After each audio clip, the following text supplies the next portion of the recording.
Kamis pada 28 Januari 2021, Sekda Kalimantan Tengah Fahrizal Fitri mewakili Gubernur Kalimantan Tengah, Haji Sugianto Sabran secara virtual meluncurkan buku pedoman tata cara pengakuan MHA atau Masyarakat Hukum Adat. Buku pedoman sebenarnya sangat dinantikan bagi masyarakat adat di Bumi Tambun Bungai. Sekda menjelaskan dengan adanya pedoman tersebut, pemerintah daerah ataupun panitia masyarakat hukum adat bisa melakukan identifikasi, inventarisasi, dan validasi terhadap usulan masyarakat adat. Sementara itu, dalam peluncuran buku pedoman hadir melalui virtual Wakil Menteri Lingkungan Hidup dan Kehutanan atau Wamen LHK Alwi Dohong.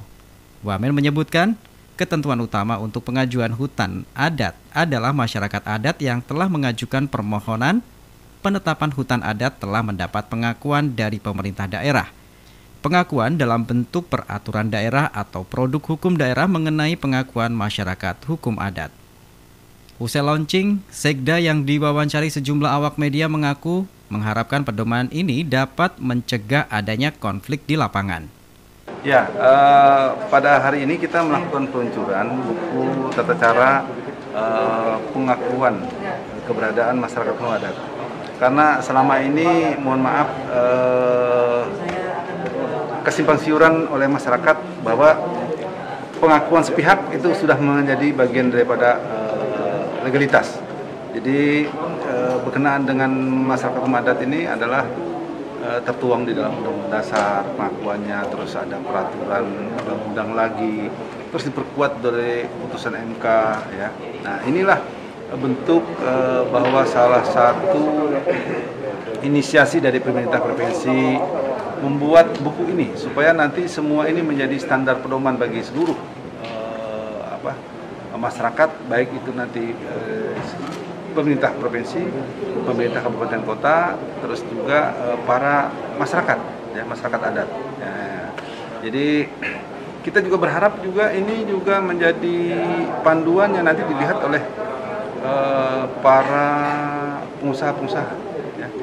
Jadi selama ini kan mereka juga berbenturan dengan masyarakat adat pengakuan, ya. Jadi ini akhirnya tentu akan bicara ketidaknyamanan dalam melakukan investasi. Ya. Ke depan kita berdiri, pemerintah pengen investasi tegas, masyarakat hukum adat pun tegas. Ruang Kalimantan Tengah ini masih cukup luas. Ya. Jadi di saat dia bicara tentang kelembagaannya akan dilakukan uji terhadap hal tersebut. Terus setelah itu akan diuji lagi ke wilayahannya, ya, ke wilayahan yang diakui. Apakah betul-betul wilayah yang diakui itu adalah merupakan wilayah yang merupakan kaitan dengan kehidupan mereka, ya, atau sebetulnya ada pengakuan secara sepihak aja. Ya. Sementara di lokasi yang sama, Ketua Pengurus Yayasan BNF Arta menceritakan sebelum adanya pedoman, mereka tengah merealisasikan salah satu program. Namun dalam perjalanannya, mereka menemukan kelompok masyarakat yang memiliki hutan adat ulin. Kemudian BNF juga ingin membantu masyarakat mendapatkan klaim hutan adat tersebut. Tetapi, usai diskusi dengan pemerintah, rupanya untuk merealisasikan hutan ada beberapa proses yang dilakukan. Salah satunya penetapan masyarakat hutan adat. Konservasi, dan kebetulan kita terlibat itu karena kemarin kita dalam satu program kita ada area Rungan namanya. Rungan landscape itu di antara Sungai Rungan. Kita ingin dorong itu menjadi konservasi bersama masyarakat dan Pemda. Dan dalam prosesnya kita bertemu dengan masyarakat yang punya hutan adat, hutan ulin.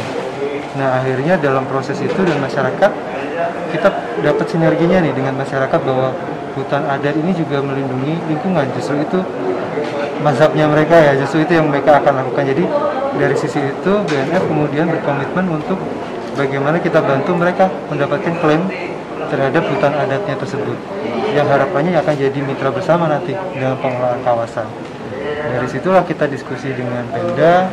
Ternyata ada kebutuhan dalam proses mendorong mencapai hutan adat, ternyata agak panjang tuh, harus masyarakat hukum adat dulu ternyata ditetapkan, baru setelah itu hutan adatnya ditetapkan. Nah, ini pembelajaran kami juga, ya, untuk mempermudah ini akhirnya kami kerjasama dengan Pemda untuk menyelaraskan satu tata cara, ya, karena kayak tadi hutan ulin yang kita mau dorong ternyata masyarakat hukum adatnya ada di kota, tapi hutan ulinnya ada di Pulang Pisau antar kabupaten. Jadi akhirnya kita berproses dengan Pemkot, berproses dengan Pemda Pupis dan dengan provinsi. Dari Palangkaraya, Gilang Rahmawati, Kalteng TV.